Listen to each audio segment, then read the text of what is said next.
My baby died, but my body doesn't know. I can help.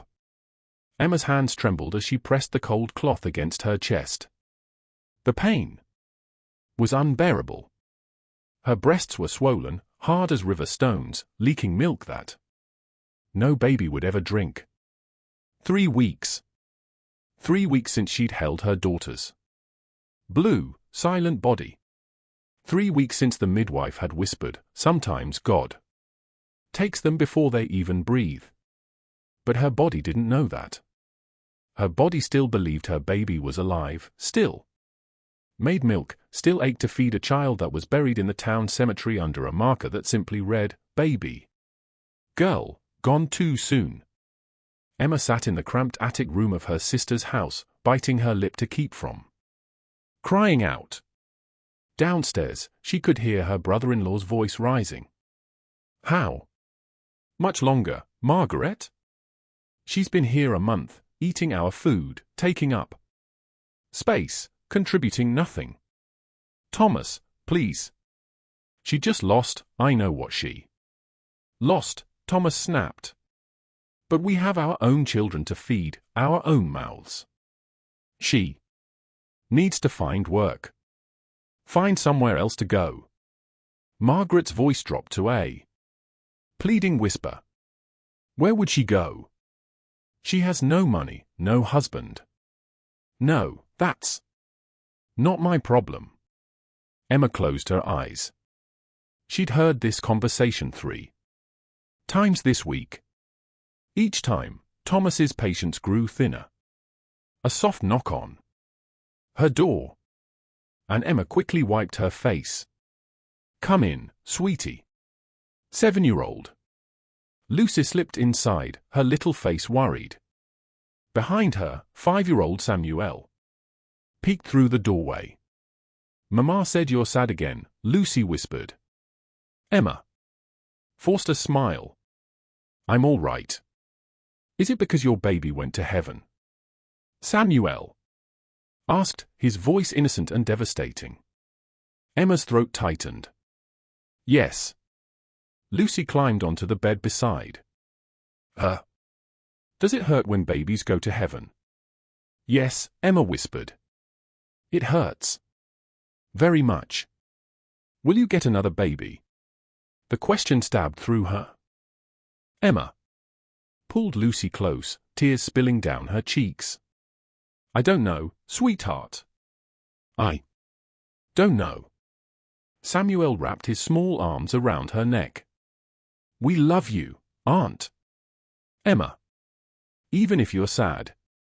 She held them both, these children who weren't hers, but who'd crawled into the cracks of her broken heart. I love you, too. That evening, Emma helped Margaret prepare supper. The kitchen was tense, silent, except for the sounds of chopping and stirring. Through the window, Emma saw the church women gathered on the street corner, their heads bent together in gossip. That's Martha and the preacher's wife, Margaret murmured. They've been talking all afternoon. Emma said nothing. She knew they were talking about someone. They always were. Did you hear? Martha's voice carried through the open window. Jack Morrison's wife died yesterday. Childbirth. Twins. Survived. Emma's hand stilled on the potato she was peeling. Those poor babies, another woman said. But what can be done? Jack has no way to feed them. He's been riding to 3 towns looking for a wet nurse. Every single one refused. Emma's stomach turned. Those babies won't last another day. Someone whispered. By tomorrow, they'll be dead, too. Maybe it's God's judgment. The women moved on, their voices fading. Emma stood frozen at the window, staring into the darkness. 2 babies dying because the town had decided their father didn't deserve mercy. And here she stood, breasts aching, body screaming to feed a child, while 2 babies starved miles away. That night, she couldn't sleep. She lay in the attic room listening to Thomas and Margaret argue below. She's a burden, Margaret. A weight around our necks. She's my sister, and those children downstairs worship her more than they listen to us. It's not healthy. Emma pressed her hands to her chest. The pain was worse tonight. The milk wouldn't stop. At midnight, she stood and dressed quietly. She looked at the small bundle of belongings she owned, everything she had left in the world. Then she whispered into the darkness. If my body still believes, maybe my heart can too. She slipped down the stairs, past the sleeping house, and walked into the cold night. 2 miles to the Morrison Ranch. 2 miles to dying babies and a man the town had abandoned. Her feet carried her forward, steady and sure, while her heart pounded with terrified hope. When she finally reached the ranch house, she heard them, 2 tiny voices screaming in the darkness. Desperate. Fading. Emma climbed the porch steps and knocked. The door opened. Jack Morrison stood there, unshaven, wild-eyed, holding 2 tiny bundles wrapped in a rough horse blanket. His shirt was stained. His hand shook. The baby's cries were so weak. They barely made sound. He stared at her, this stranger on his doorstep in the middle of the night. Emma's voice broke as she whispered, "My baby died. But my body doesn't know." Jack stared at her, this stranger on his doorstep in the middle of the night, then looked down at the dying babies in his arms. "You can," his voice cracked.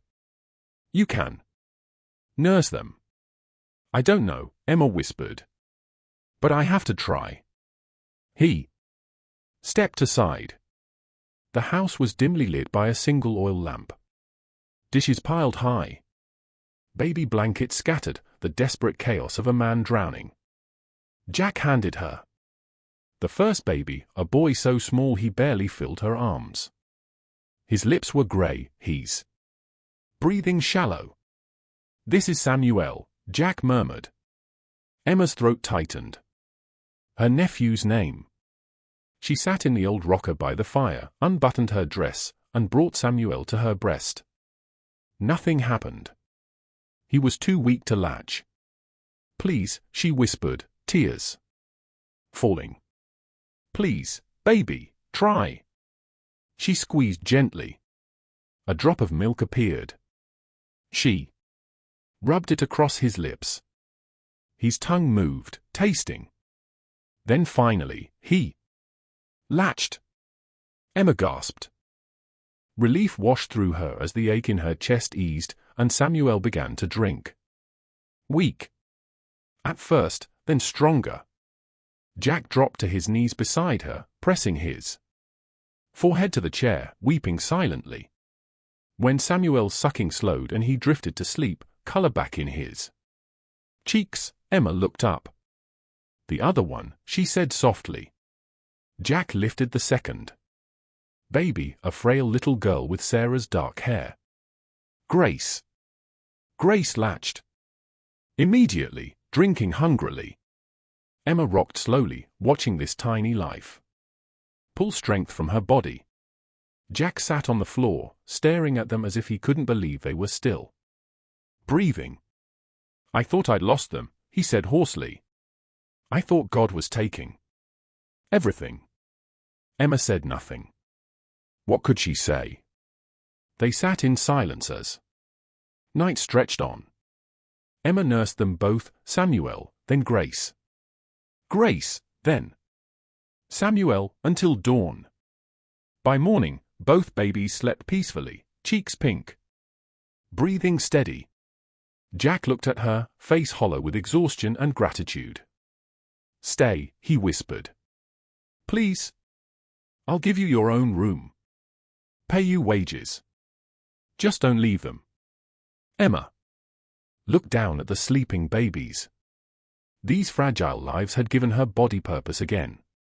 "I'll stay," she said. Emma woke to sunlight streaming through unfamiliar windows. Then she heard it, the soft cooing of babies. The Morrison Ranch. She'd been here 5 days now, nursing Grace and Samuel, watching them grow stronger. Jack spoke little beyond necessities. Thank you. Do they need anything? I made coffee. He was a ghost in his own home, working himself to exhaustion, coming in only to check on the babies before disappearing again. Emma understood. Grief made people quiet. That morning, she found him at the table staring at a folded paper. What's that? Bill from the feed store, he said, tucking it away. Nothing to worry about. But she saw the stack of envelopes marked asterisk overdue asterisk in red. I'll manage it, he muttered when he caught her looking. I didn't mean to pry. You're not, he said, pouring her coffee. He remembered how she took it now. I just haven't been to town since Sarah died. Can't face them yet. The bills can wait. They'll have to. I'm not ready for their stares. Their whispers about what kind of man lets his wife die. Emma's heart ached. You didn't let her die. Town doesn't see it that way. That afternoon, Emma was hanging laundry when a fancy carriage rolled up. Her stomach dropped. Margaret stepped out with Thomas beside her, face hard as stone. Emma. Margaret called. We need to talk. Thomas didn't waste time. Pack your things. You're coming home. I have work here, Emma said quietly. Work? Thomas laughed bitterly. Is that what you call it? Margaret touched his arm. Thomas, please. He shook her off. Do you know what people are saying? My wife's sister living alone with a man, unmarried. The whole town's talking. The babies need, I don't care what the babies need, Thomas snapped. You've humiliated us. I told the congregation. You've always had loose morals. That you ran to this man the first chance you got. Emma's face went cold. You told them what? The truth, he said. That you're desperate, shameless. That you'd attach yourself to any man who'd look at you. Thomas. Margaret gasped. She needed to hear it. He stepped closer. Pack your things, or I'll make sure every person in 3 counties knows exactly what kind of woman you are. Emma's hands shook. I saved those babies. You saved yourself a meal ticket, he spat. The door opened. Not Jack, but 2 small figures, Lucy and Samuel, Emma's niece and nephew, running toward her. Aunt Emma! Lucy cried, hugging her legs. Papa said. We had to get you, but I don't want you to leave. Samuel's face crumpled. Please. Don't go. You're the only one who doesn't yell. Thomas grabbed Samuel's arm roughly. Get in the carriage now. Papa, you're hurting me. I said asterisk now star. Emma knelt, hugging them both. It's all right. Go with your papa. Lucy clung tighter. He's mean when you're not there. Please come back. Emma's heart broke. Margaret finally spoke. Thomas. That's enough. The children need to learn that some people aren't worth defending. He pulled them toward the carriage. Emma, you have until Sunday to leave. After that, I'll tell everyone exactly what you are. They left in a cloud of dust. Emma stood, trembling in the yard. That night, she couldn't sleep. She sat in the kitchen, staring at nothing. Jack found her there near midnight. I heard the carriage, he said quietly. What happened? Emma told him everything, Thomas's threats, the children's tears, the ultimatum. Jack's fists clenched. He has no right. He has every right. Emma whispered. He's family, and I'm nothing. You're not nothing. I'm a burden, a scandal. You're the reason my babies are alive, Jack said. That's not nothing. Emma looked down at her hands. In her lap lay scraps of fabric, bits she'd found in an old trunk. What's that? He asked. I thought I'd make a quilt for the babies. Something warm. Something that's just theirs. Jack stared at her, this woman, who'd been shamed and threatened, yet still wanted to make something beautiful. Stay, he said quietly. Thomas. Will, I don't care what Thomas does. His eyes met hers. Please. Emma looked at him, really looked at this broken man who'd shown her more kindness in 5 days than her own kin had in months. I'll stay, she whispered. Outside, the wind rose.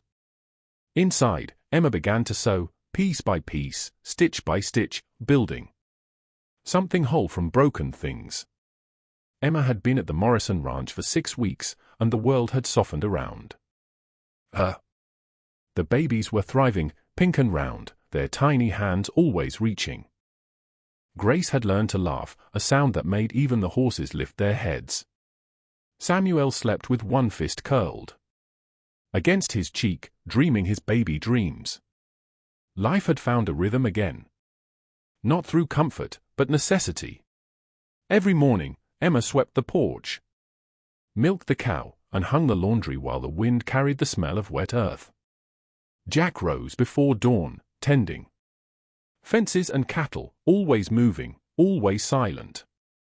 They lived like two souls, orbiting the same grief, close enough to feel the other's heat, but never close enough to touch. The townsfolk had begun to talk, of course, the widow from the edge of town, living under a rancher's roof. No ring, no preacher, no reason. Emma pretended not to hear, but sometimes when she went into town for flour or fabric, the air around her shifted. The shopkeepers' smiles went thin. Conversations quieted when she walked by. Once she caught a glimpse of her reflection in a window and almost didn't recognize herself, not the broken woman from before, but someone halfway rebuilt. That night, the wind was restless, rattling the eaves. The babies slept in their cradle by the fire.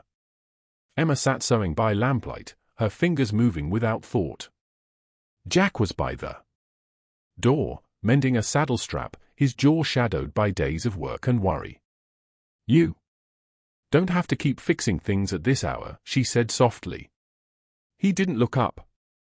If I stop, I'll start thinking about Sarah. About everything. Silence settled between them. Only the fire cracked. Emma laid down her needle. You think they judge you for what happened? I know they do. His voice was low, bitter. A man can't keep his wife alive. The town decides he's cursed. A man lets another woman under his roof. They say he's shameless. She watched him for a long moment. And what do you say? Jack looked at her then, really looked. I say they don't know what it's like to hold 2 dying babies and pray for a miracle. You walked through my door, and they started breathing again. I don't care what anyone calls it. Emma's throat ached. You make it sound like I saved you. He gave a faint, sad smile. Maybe you did.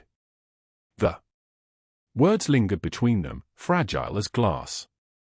A few nights later, the porch lights burned long after the house had gone quiet. Emma sat on the steps, the patchwork quilt, finally finished, in her lap. 6 weeks of work, every scrap of fabric sewn together into something beautiful. The door opened behind her. Can't sleep. Jack's voice was soft. too much on my mind. He sat beside her, close enough that she felt his warmth in the cool night air. His eyes fell on the quilt. You finished it. Finally. Emma ran her fingers over the stitches. Wanted them to have something that was made just for them. Something no one can take away. Jack reached out, touching the fabric gently. His fingers brushed hers. Neither pulled away. It's beautiful, he said quietly. He stopped himself. I'm what? Nothing. But the way he looked at her said everything. The next afternoon, Jack rode into town for feed and medicine. He'd asked her to come. She'd refused. People have talked enough about me, she said, so she stayed behind, washing the baby's blankets and trying not to think of what the whispers might sound like in his presence. By dusk, he hadn't returned. The horizon turned gold, then blue, then black.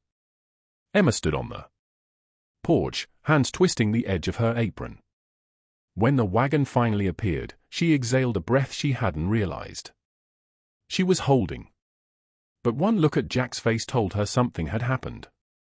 He said nothing as he carried the sacks inside. His knuckles were scraped raw.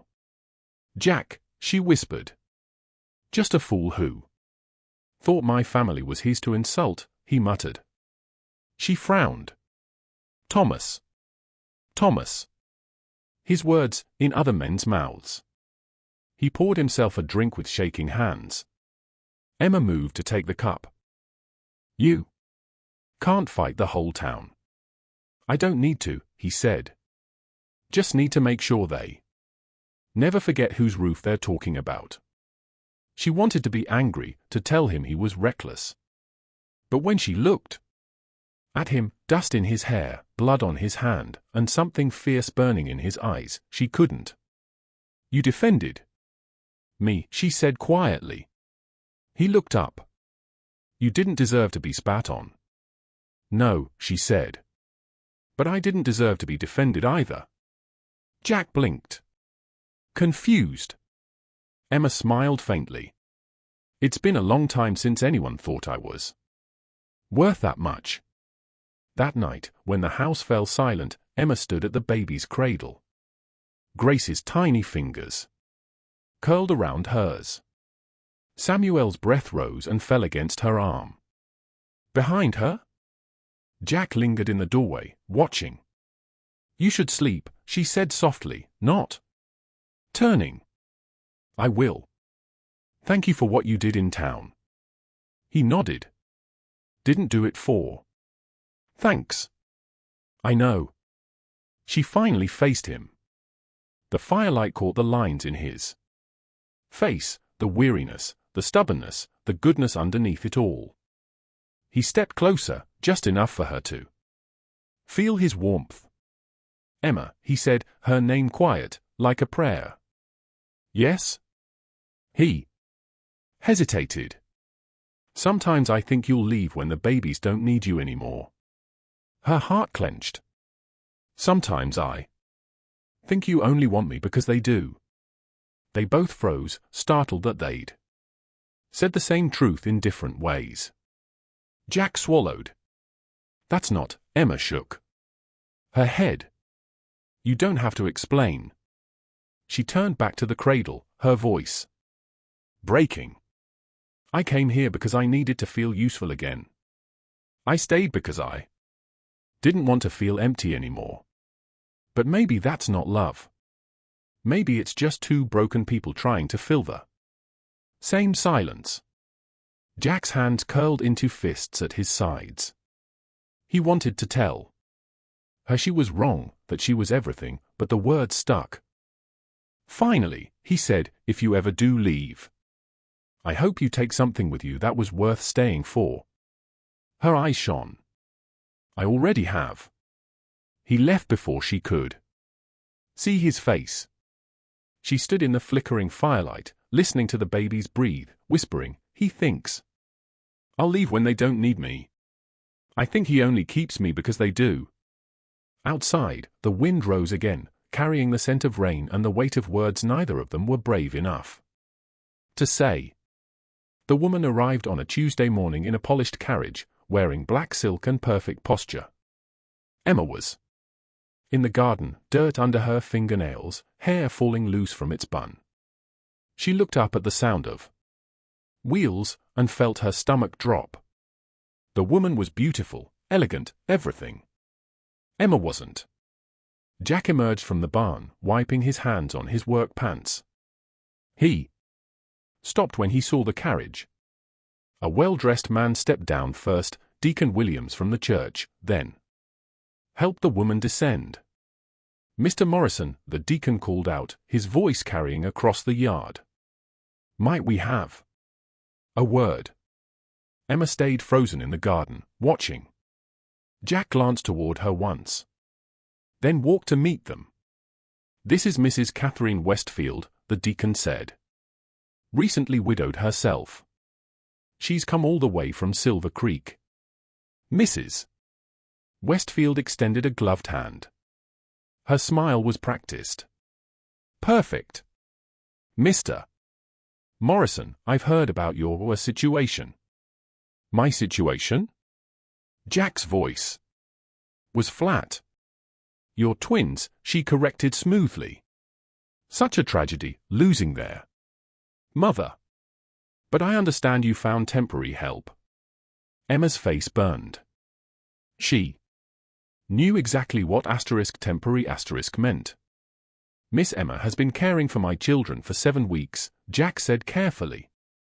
Of course, the deacon's smile was oily. "And we're all grateful for her service. But Mrs. Westfield here is a respectable widow, Robert. She's nursed 3 children of her own, and she's willing to take over the duties. It would be more appropriate." Mrs. Westfield stepped closer to Jack.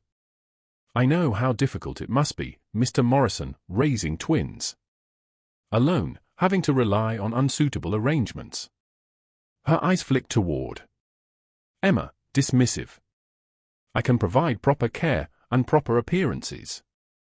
Jack said nothing. Emma watched his face, waiting for him to refuse to tell them no, but he just stood there, silent. The town council discussed it, the deacon continued. "We all agree this is the best solution. Mrs. Westfield can move into your guest room, completely proper, completely respectable, and Miss Emma can return to her family where she belongs." "I don't have family," Emma whispered, too quiet for them to hear. Jack's jaw tightened. "I need to think about it." Emma's world tilted. He's considering it. Of course, Mrs. Westfield said warmly. "It's a big decision, but I do hope you'll consider what's best for your children and for your reputation." She touched his arm lightly. "A man in your position needs to think about the future, about what people will say." They talked for another 10 minutes. Emma couldn't hear the words anymore. Just the murmur of voices, the sound of her heart breaking. Finally, the carriage left. Jack stood in the yard, staring after it. Emma waited for him to come to her, to explain, to tell her it meant nothing. He didn't. He walked back to the barn without a word. That night, Emma couldn't stop shaking. She nursed the twins like always, Grace first, then Samuel. But her mind was somewhere else. He hesitated. He actually hesitated. After the babies fell asleep, she went to her small room and pulled out her old carpet bag. She had so few belongings.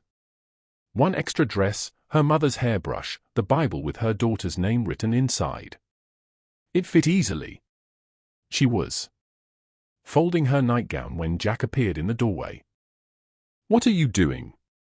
"Packing." Her voice was steady. "Empty." "Emma, it's fine." She didn't look at him. Mrs. Westfield is right. She's proper, respectable, better for the twins' future. I didn't say, you didn't say asterisk no star. Now she looked at him, and her eyes were blazing. You stood there and considered it like I'm something you can just replace. Jack's face twisted. That's not, I saw your face, Jack. You asterisk hesitated star. Because I was thinking about you. His voice rose.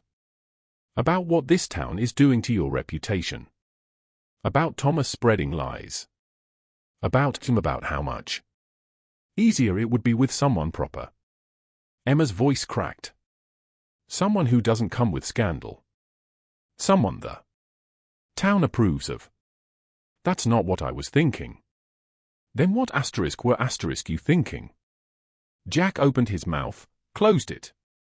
The words wouldn't come. The silence stretched between them, painful and vast. That's what I thought, Emma whispered. She turned back to her packing. From the other room, a cry started, then another. Both twins wailing in unison.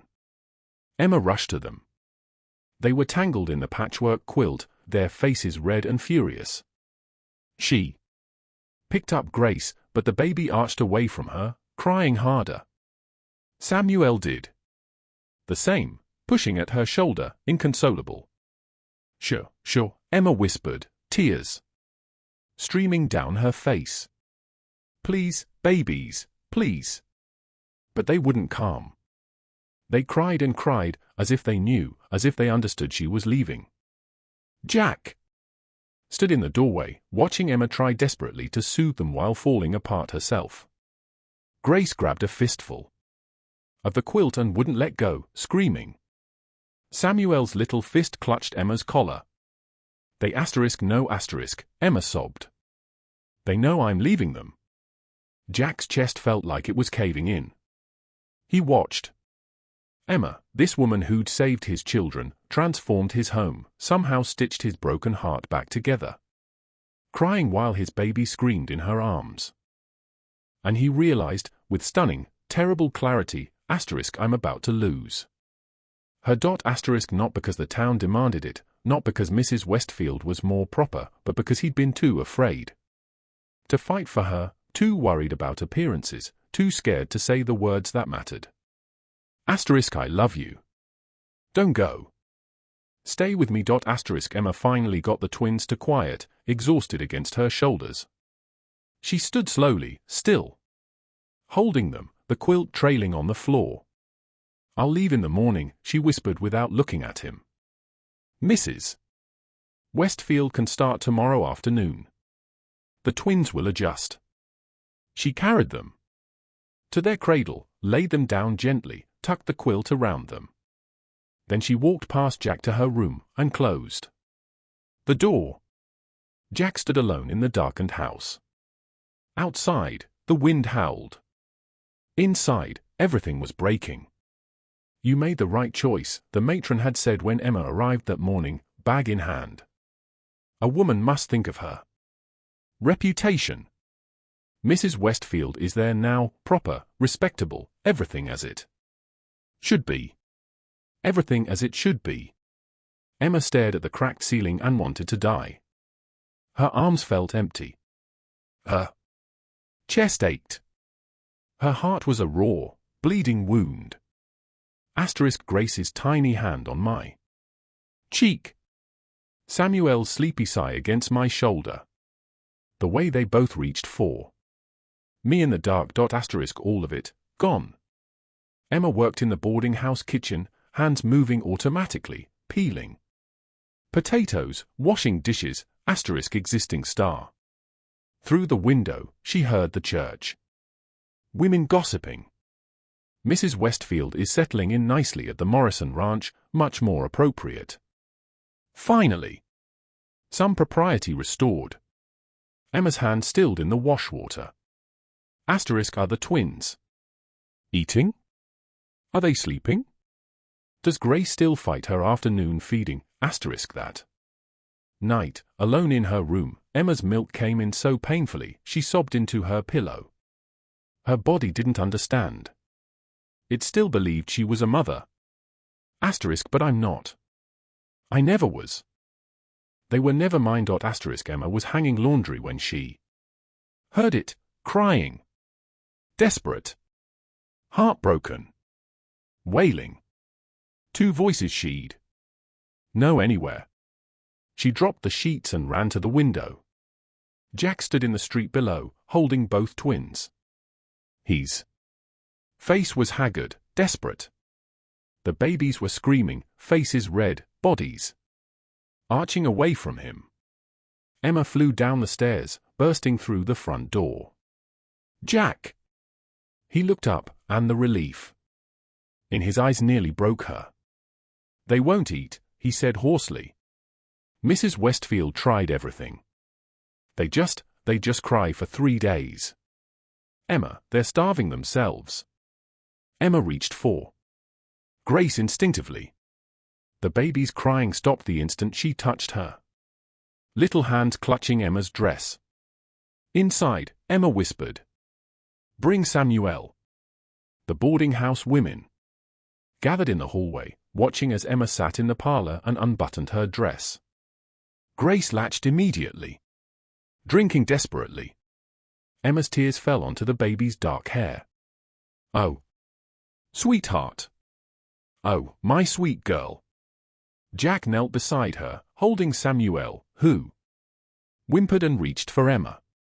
When Grace finished, Emma took Samuel. He nursed frantically, his little fist gripping her fingers so tight it hurt. The boarding house women whispered. Emma didn't care. When both babies finally calmed, full, drowsy, content, Emma looked up at Jack. "I'll come twice a day," she said quietly. "Morning and evening. I'll nurse them, but I won't live at the ranch anymore." Jack's face went very still. "No, it's a solution. They'll be fed." "And no," he stood abruptly. "That's not enough." Emma stared at him. "But I don't want you coming twice a day like hired help." His voice shook. "I don't want an arrangement. I don't want practicality." "Then what do you want?" "I want you as my wife." The words burst out of him. "I want to wake up next to you every morning. I want to watch you bake bread in my kitchen. I want more babies, our babies. I want to grow old knowing you're mine." Emma's breath caught. "The twins need me." "Then let Mrs. Westfield keep trying." Jack's voice rose, desperate. "Let me hire wet nurses. I'll figure something out." "But I can't," his voice broke. "I can't figure out how to breathe without you." The boarding house matron appeared in the doorway. "Mr. Morrison, this is highly inappropriate." Jack spun toward her, his voice ringing through the house. "I'm proposing to the woman I love. Is that inappropriate enough for you?" Silence crashed through the boarding house. Emma stood slowly, still, holding Samuel. "You'd let them starve to prove this isn't about need." "I'd let the whole world burn," Jack said fiercely, "if that's what it took to prove I love you, not what you do, not what you provide. You star." Emma looked at his face, ravaged. Desperate, completely honest. And she knew. "Yes," she whispered. Jack crossed the room in 2 strides, cupping her face, kissing her while the boarding house women gasped in shock. "Tomorrow," he said against her lips. "We marry tomorrow." "Tomorrow," she agreed. 1 year later, Emma sat on the porch nursing baby Rose while the twins, now walking, babbling toddlers, played on the patchwork quilt spread across the yard. A wagon appeared on the road. Margaret, with Lucy and young Samuel. Jack tensed beside Emma, but she touched his hand. It's all right. Margaret climbed down slowly, her children running ahead. Lucy threw herself at Emma's knees. Aunt Emma, we brought presents for the babies. Margaret approached, a bruise fading yellow on her wrist. Her eyes were red but clear. I left him, she said quietly. Finally left Thomas. Emma said nothing, just waited. I was wrong about everything. The way I let him treat you, or the lies I believed. Margaret's voice cracked. Can you ever forgive me? Emma looked at her sister, broken, brave, finally free. Come inside, Emma said softly. There's fresh bread. Stay for supper. Margaret's face crumpled. You're family. Emma said. You're always family. That evening, Emma stood in the doorway, watching Margaret play with the children, all of them, while Jack prepared the table. He came up behind her, wrapped his arms around her waist. Happy, he whispered. Emma looked at the life they'd built from ashes, at the children playing, at her sister, finally safe, at this man who'd chosen her when the world said she wasn't worth choosing. I'm happy, she breathed. Jack kissed her temple. Good. Because I plan to spend forever making sure you stay that way. Inside, laughter echoed. Outside, the stars began to appear. Two broken people had found wholeness in each other. A body that remembered had finally healed. And love.